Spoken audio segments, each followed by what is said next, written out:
All right, on this episode of Bowks Talking Bouts, excited to be talking to an individual who's got a big fight going at Bellator 278. We're topping the marquee on April the 22nd with Juliana Velasquez defending her flyweight championship against Liz Carmouche, and very happy to be talking to Juliana. How's your day going so far there?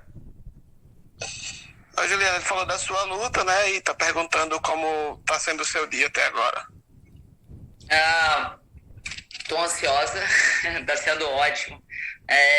Aproveitando essa fase final de treinamento para fazer mais as correções que tem que ser feita para não ter erros lá na hora.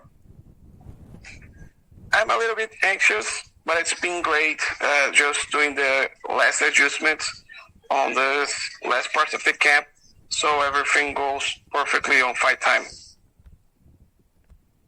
Yeah, and just kind of talking about the last fight there, because some people were describing that as a bit of a nail biter, just in the sense that it kind of, came down to like a split decision at the end of it there. Was there a certain relief, like hearing that final scorecard and realizing you'd retained the title, or was the idea that you had done enough to win and there was a certain calm in that moment still, though?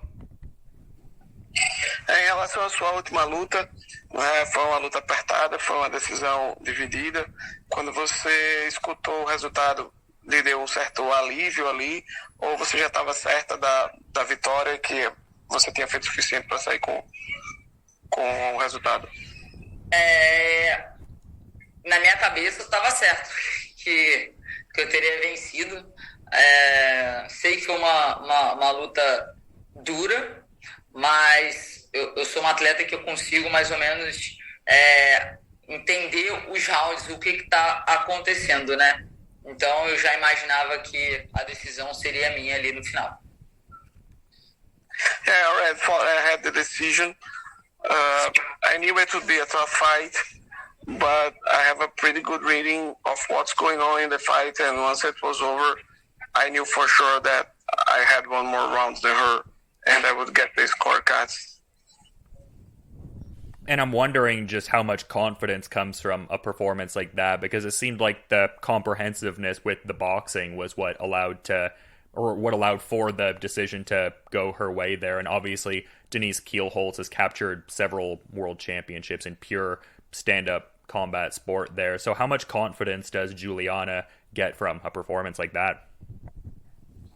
Ele falou das habilidades de Denise, né, do background dela na trocação, e quanta confiança lhe dá ter vencido a luta, né, ainda mais na área dela daquela maneira.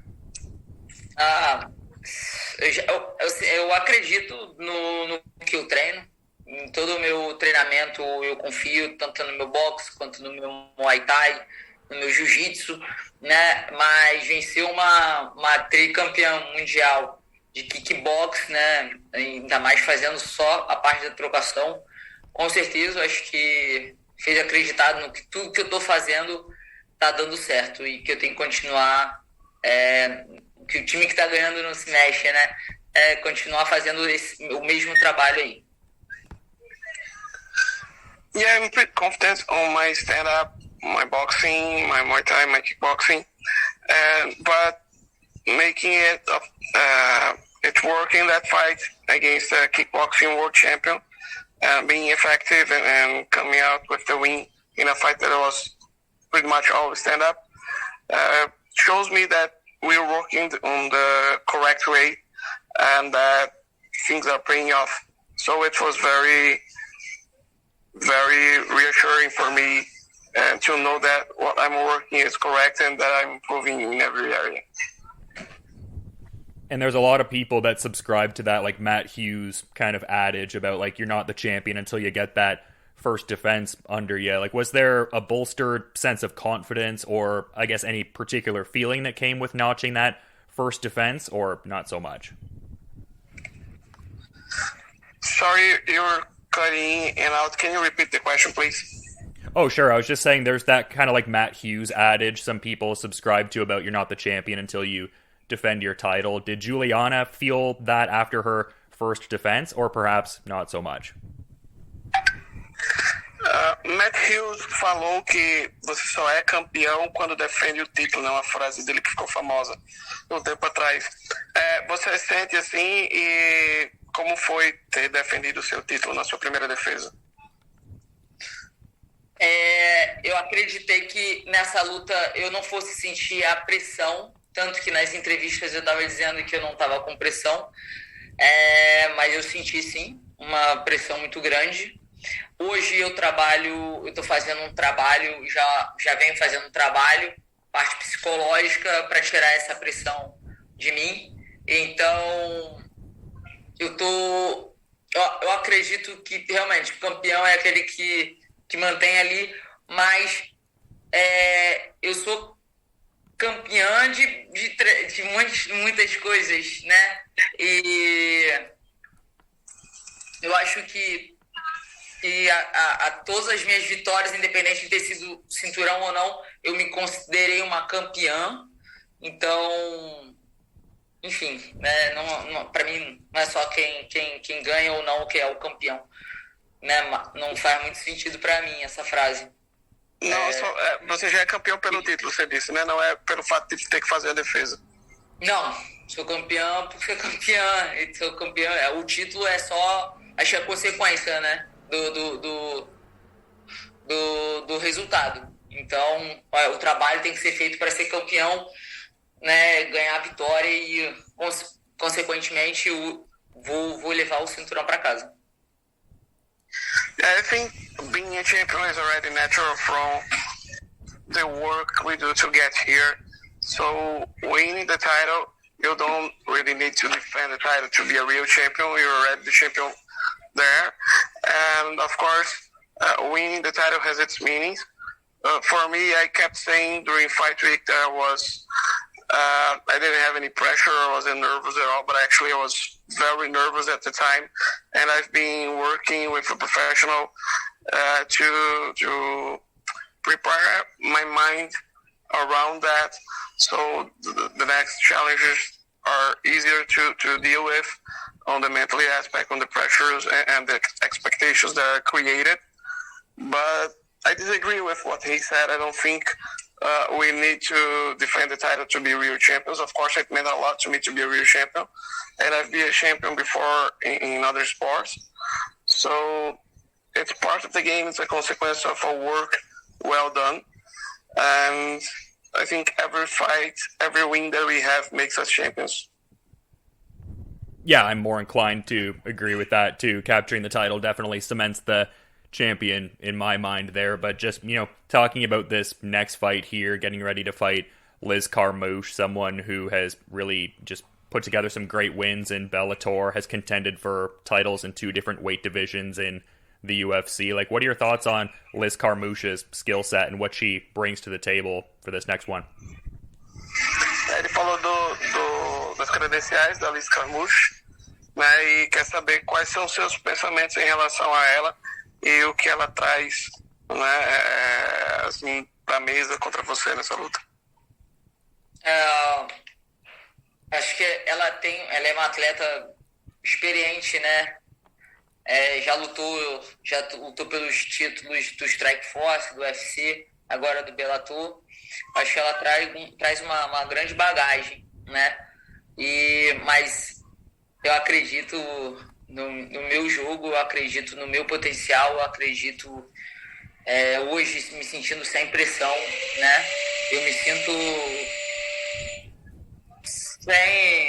não penso muito no que ela pode me oferecer, assim, né? Eu tô pensando muito no que eu posso fazer.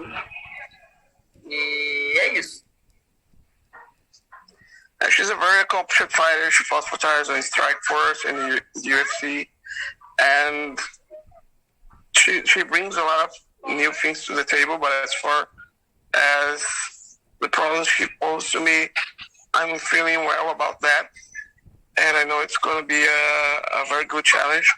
But I've prepared for it, and I know what I can do in the fight, and that's it.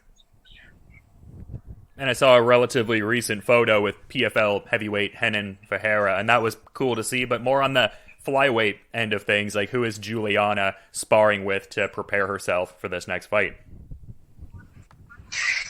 Com quem é que você está treinando para se preparar para essa luta? Com o Lucas Bessa, é um atleta peso galo que nós temos no time. É um bom grappling, que está fazendo eu passar bastante sufoco aqui no treinamento. Mas nesse camp eu tô fazendo com meu amigo Lucas Bessa. My main sparring partner is called Lucas Bessa. He's a bantamweight for our team. He's a very good grappler. He's giving me lots of tough times during the practices on the ground and pushing me to the best. So that's pretty much who I've been working with, and he's been helping me a lot. Yeah, for sure. And then just lastly here, with this fight being in Hawaii, I mean, that's beautiful tropical location and all. Is there any kind of plan to, hang out and relax a little bit after the fight there and kind of hang out in Hawaii, take in the surroundings, or is the focus just completely squarely on the fight and there's not even that broader thought about visiting Hawaii in a sense? Você vai lutar no Havaí, né? A ilha é muito bonita, tem muitas atrações. Você tem algum plano de ficar mais um pouco, conhecer um pouco mais do Havaí? Ou o foco tá total na luta e você não pretende visitar lá a ilha? Não, essa já é minha terceira luta dentro do Havaí. Meu foco total na luta passada eu já conheci, nas minhas férias eu conheci um pouco. Meu foco agora total é na luta. Depois da luta que eu vou decidir se eu vou ficar, se não vou ficar. Vamos ver o que vai acontecer. Mas meu foco total na luta. Yeah, this is gonna be my third time in Hawaii. The last time I was there, I kind of took some vacation days, so I was able to know several places from the island. I loved it. And about this fight, I'm still not sure. After the fight is over, I will decide if I remain there and for how long.